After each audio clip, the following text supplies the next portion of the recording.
Morning বন্ধুরা, আপনারা সবাই কেমন আছেন? সবাই নিশ্চয়ই ভালোই আছেন।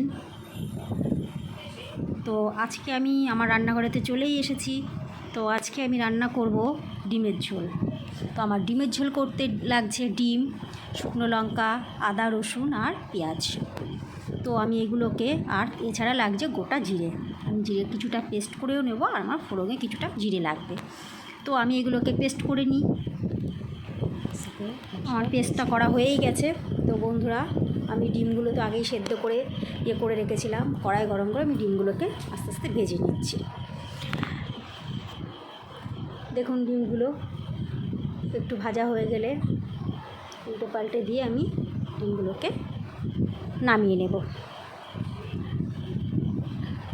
তো বন্ধুরা, আমার ডিমটা মোটামুটি ভাজা হয়ে গেছে। এবার আমি ডিমগুলোকে নামিয়ে নিচ্ছি।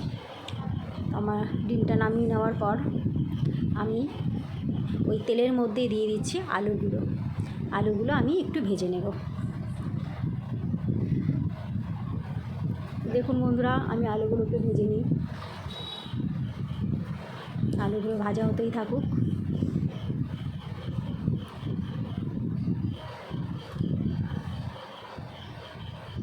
আমার আলুগুলো মোটামুটি ভাজাও হয়ে গেছে, লাল লাল হয়েই গেছে উল্টো দিয়ে। এবার একটু আলুগুলোকে আমি মোটামুটি আমার আলুগুলো ভাজা হয়ে গেছে। দেখুন, আলুগুলোর কালারগুলো কি সুন্দর এসে গেছে। তো বন্ধুরা, আমার আলুটা নামিয়ে নিয়ে আমি ওর মধ্যে দিয়ে দিলাম গোটা জিরে আর পেঁয়াজটা দিয়ে আমি ওটাকে ভাজবো।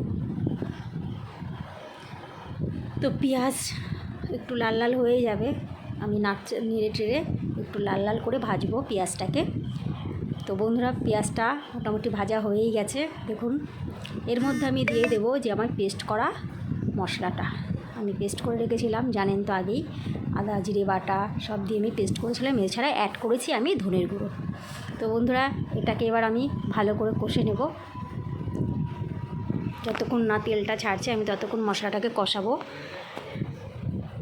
এরপর আমি দিয়ে দেবো হলুদ গুঁড়ো এবং লবণ দিয়ে আমি ওটাকে আরও ভালো করে কষবো। তো আমার মশলাটা কষা প্রায় হয়ে গেছে। এবার আমি ওর মধ্যে দিয়ে দেবো ভেজে রাখা আলুগুলো। দেখুন বন্ধুরা, আমারটা মশলাটা আমার হয়ে গেছে। এবার আমি ওর মধ্যে আলু দিয়ে সুন্দর করে মশলাটাকে আবার কষবো। মশলাটা কষা হয়ে গেলে আমি এর মধ্যে দিয়ে দেবো বন্ধুরা একটু পরিমাণ মতো জল। কারণ যেহেতু আমি আলুটা সেদ্ধ করিনি, সেই কারণে আমি একটু জলের পরিমাণটা বেশিই দেবো। কারণ আমার আলুটা সেদ্ধ করতে একটু জল লাগবে, তাই আমি যেই পরিমাণ ঝোল রাখবো তার তুলনায় একটু জল আমি বেশিই দেবো। তো আমার ডিমের ঝোলটা মোটামুটি ফুটে গেছে। এর মধ্যে আমি এবার দিয়ে দেবো ভেজে রাখা ডিমগুলো। আমি ভেজে রাখা ডিমগুলো দিয়ে দিলাম।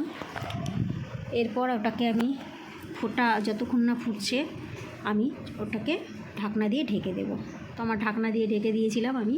দেখুন, আমার ডিমের ঝোলটা সুন্দর ফুটে গেছে, মোটামুটি আলুটা গলেই গেছে। এরপর বন্ধুরা, আমার ডিমের ঝোলটা ফুটে গেলে আমি এর মধ্যে একটু দিয়ে দেবো গরম মশলার গুঁড়ো।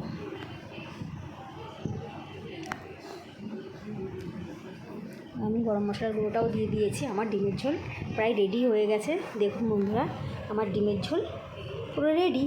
আপনারা ভালো লাগলে একটা শেয়ার করবেন, কমেন্ট করবেন অবশ্যই।